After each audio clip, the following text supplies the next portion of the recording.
na nag commencer defar bi. ban moment ngeen koy xam loolu. loolu bu ñu jëlee arrêté bi waxoon naa la fi sànq ne 70 jours après le 13 novembre bii di ñëw arrêté yi dina fekk autorité administrative jël seen i arrêté ñun sax dañuy am ay mission yoo xam ne pour mu gaaw dañ leen di yebal ci dëkk yi pour ñu dem indil ñu arrêté yooyu pour ñun ñu commencer liggéey. D'accord, merci beaucoup dinañ dellu si waat ñu dem fekki Dissa Préra Dissa moom moo ñu nekkal ca Grand Dakar Dissa ñi ngi lay nuyu. maa ngi lay fay Pape Ngagne Ndiaye. voilà kon ca Grand Dakar la ñu jëm ak Dissa Préra foofa ca sous préfecture ba foofa itam Dissa lan nga ñu ci mën a wax ndax candidat yi ñi ngi ñëw pour déposer si seen ay dossiers ak fan lañ ci toll. jërëjëf Pape Ngagne jamono ji ñuy àddu fi mu toll nii ki nga xam ne moom lañ doon waxal muy candidat bi nga xam ne moo doon dugal léegi dossier mooy Birane Ngom nag ku ko xam ne mooy rakk la ci Farba Ngom moom nag mu ngi dem ci bannière bi ñuy wax ëllëg Sénégal moom nag mu ngi compétir pour mairie buy jëppal Derklé waaye laata Birane Ngom am nañ keneen ku tudd Sadikh Bèye xam nga ko Pape Ngagne moom mooy directeur général bu Port de Dakar moom tamit jóge na léegi déposé li nga xam ne moom mooy liste listam pour dem ci waa élection yi te moom listam nag mooy listu Benno Bokk Yaakaar ñooñu pour waa li nga xam ne ñoom ñooy waa jëppal Derklé la waaye yemul foofu sànq rek ñu ngi xam ne que Zahra Iyane Thiam moom tamit jaar na fi bu déposé dossier am pour Sicap Liberté moom tamit fi mu toll nii nag Babacar Mbengue maire sortant bu Hann Bel-Air moom moo nekk ci biir am na ku ñuy wax également Mohamed Djibril Wade du maire sortant bu Biscuiterie moom tamit pour di compétir su bannière Wallu Sénégal moom tamit mu ngi ci biir di déposer dossier am na keneen également koo xam ne moo doon troisième adjoint au maire bu Sicap Liberté ñu koy wax Cheikh Ndiaye nag moom ab coalition la coalition mu ko investir moom tamit léegi la génn ci li nga xam ne mooy sous-préfecture bu nga xam ne mooy bu Grand Dakar li ñu mën a wax daal Pape Ngagne ci tënk mooy nit ñaa ngi ñëw nit ñaa ngi dem am na ñuy déposé amagul benn problème bu majeur bu nga xam ne que remarqué nañ ko fii li ñu mën a wax mooy am na dispositif de sécurité bu doy bëriwul nag ay journalistes ñu si bëri ay militants lañu ak ñi nga xam ne ñoom ñooy accompagner ñi nga xam ne ñooy def dépôt de liste yi si biir nag 2 personnes rek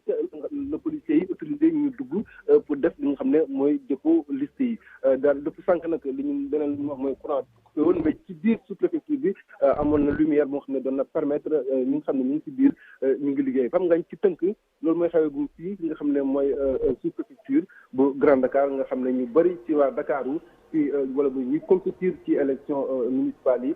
wala ak locale yi ci la ñu koy déposé seen ay liste. jërëjëf Dissa Préra ñu leen di masawu coono waxtu bi ngeen nekk foofu waaye c'est important aussi pour askanu Sénégal mën a gis ci seetu Sénégal li nga xam ni moo xew tey ci tolluwaayu élection yi ndax ëllëgu Sénégal ci ay élection locale dafa am solo loolu moo waral taxawaay bi ñu gërëm ki nga xam ni mooy Dissa Préra dem fekki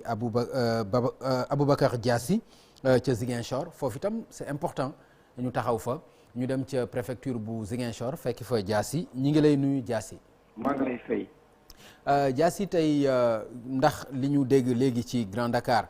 dégg ko fi nga xam ni moom mooy ci Dakar ak ca Ndar mën nañu ko njort foofu ci Saint-Louis que foofu ci te dégg ko ca Saint-Louis ndax mën nañu ko njort foofu ci Ziguinchor que ni ñi nga xam ni ay potentiel candidat la ñu ñëw nañ pour déposer seen ay liste foofa ca préfecture ba. waaw wax nga dëgg fii ci préfecture bu Ziguinchor ñu ngi fi depuis 22h moins gis nañu ni daal amul woon rush jusqu'à 22h30 daanaka sax amul rush ñu profité jël ci préfet bi mu defal ñu un peu le point préfet bi wax ñu ni département bu Ziguinchor bi nga xamante ne moom moo koy jiite département ba nag 11 coalition ñoom ñoo fi signalé wu joxe notification ni ñoom bëgg nañu bokk ba doon seen sago ñu bokk ci élection yi ñu jëm waaye it ñetti parti politique yoo xamante ne du coalition parti kese la mu ne nag la particularité de Ziguinchor mooy que amul benn indépendant bu déposé mais nag jusqu'à 22h30 benn coalition donc moo déposé ay liste ñu toog ba ay 23h moins gis waa Benno Bokk Yaakaar ñëw suñu kanam ñu def vérification yi ndaxte loolu aussi il faut ñu taxaw ci tuuti ci porte préfecture bu Ziguinchor ay policiers ñoo ci taxaw ak ñu am nee nañu dañu am ay instructions yu ferme quelle que soit délégation bi quel que soit parti bi quel que soit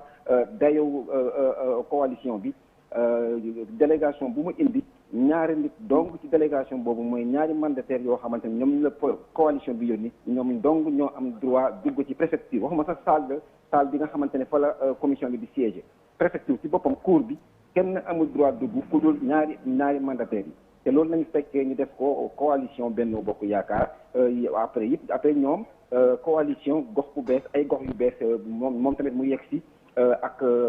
4 à 5 personnes mais ñoom it dañu daal ne mënuñu leen bàyyi ñu dugg dugul ñaari mandataires yi ñu nag am li nga xamante moom lañ ko seetlu ci préfecture bi it dañuy sécurité bi dafay daal di contrôler identité ñëpp ñi nga xamante ne daal dañuy ñëw ne ñoom ay mandataires lañu papier par papier day ça prend un peu de temps day dem ba ay 15 minutes ñuy vérifier benn par benn mooy un peu pour dire que sérieux bu nekk fii ci préfecture bi Ziguinchor nga xamante ni jusqu'à présent amagul rush daal ne ñu ne nekk bokk ñi am na coalition bu déposé avant ñu yegg si suñu kanam ñaari coalition ñoom ñoo dugg si mais nag le préfet dafa am li nga xamante ni daf ko leeral askan wi nee na déposé ne veut pas dire admis nee na tout à fait mais dafa taamu kaddu yi maanaam baatu examen nee na c'est comme kuy ñëw def examen ñu accepté gum say dossier ça ne veut pas dire admis nga examen bi tout à fait képp ku déposé certes déposé na mais ñoom bu ñu jëlee ba pare dafa am commission bi nga xamante ne SEDA daf ci bokk ñoom ñooy saytu pièces yi benn par benn pour xool la partie recevabilité dossier yi balaa ñuy soog nag jàll ci étape suivante bi à partir de demain jàpp après demain. d'accord jërëjëf Boubacar Diassi xam naa ni dinañu peut-être bu ñu ko temps bi maye dinañu dellu soit ak yow foofu ci Ziguinchor parce que am na ci ay coalition yu ñu bëgg a xam fan la ñu toll ci dépôt bi loolu itam c'est important ndax ku wax Ziguinchor di nga wax coalition Yewwi notamment ku ne Ziguinchor di nga wax candidature Ousmane Sonko bi nga xam ne déclaré na ko foofu ndax loolu mooy mujj am ak lan moo ciy am loolu itam c'est important pour ñu xam ko kon ñu daal di dellu soit rek ci li nga xam ne moom mooy plateau bi daal di Abdoulaye ban jàngat aussi nga mën a def Ziguinchor ak li nga xam ne jot nga ko dégg ci ca Saint-Louis ak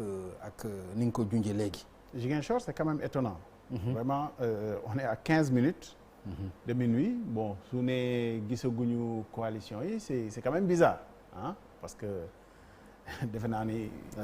minuit su passé moom bu ñu fa nekkul xaw ma fan la ñu war a nekk te quand même on n'est pas très loin de minuit ça m'inquiète un peu enfin ça m'inquiète je veux dire riir bi fa am yëpp quand même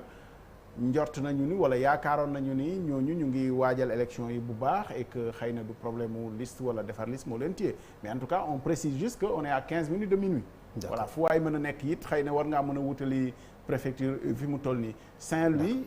je pense que c'est un peu la même chose wax na ni liste yi bëri nañu mais foofu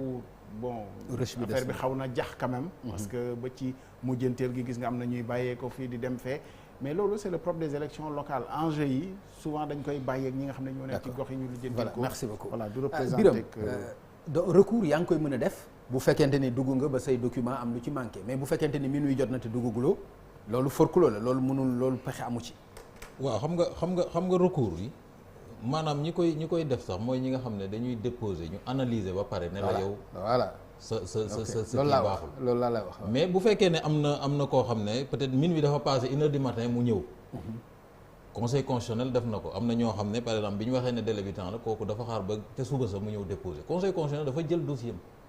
bi mu ko jëlee bi ñuy def analyse bi moom daf ko ne yow munoo bokk parce que passé nga délai yi. mais quand même greffier bi mu ñëwee waxu ko ne délai bi passé na waxu ko dara daf ko bàyyi mu déposer dossier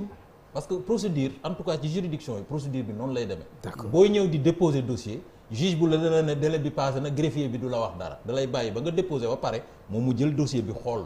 forme bi lay njëkk a xool est-ce que Pape Ngagne délai bi mu waroon a ñëw pour def recours bi def na ko est-ce que délai bi nangam ak nangam. bu xamee ne Pape Ngagne respecté wul délai bi daf lay defal benn kii rek ne rek votre recours est irrecevable parce que yow respecté woo délai. donc ñooñu aussi bu ñëwee autorité administrative même bu fekkee ne nangu na dossier dina constate parce que boo ñëwee dañuy constater ne yow Pape Ngagne telle heure nga fa ñëw boo ñëwee minuit wala au-delà de minuit dañ koy noter léegi bu boobaa aussi bu ñuy jël seeni arrêté dañ koy préciser que Pape Ngagne déposé na mais dafa déposé au-delà des heures légales. bu boobaa nag yow doo bokk ci kii bi bu boobaa peut-être mun nga def recours mais même boo defee recours yi sa recours boobu gëwuma mu aboutir. d'accord Issa mooy laaj bi nga xam ne laaj naa ko Birame mu ñoom seen taxawaay par exemple tey xam nañu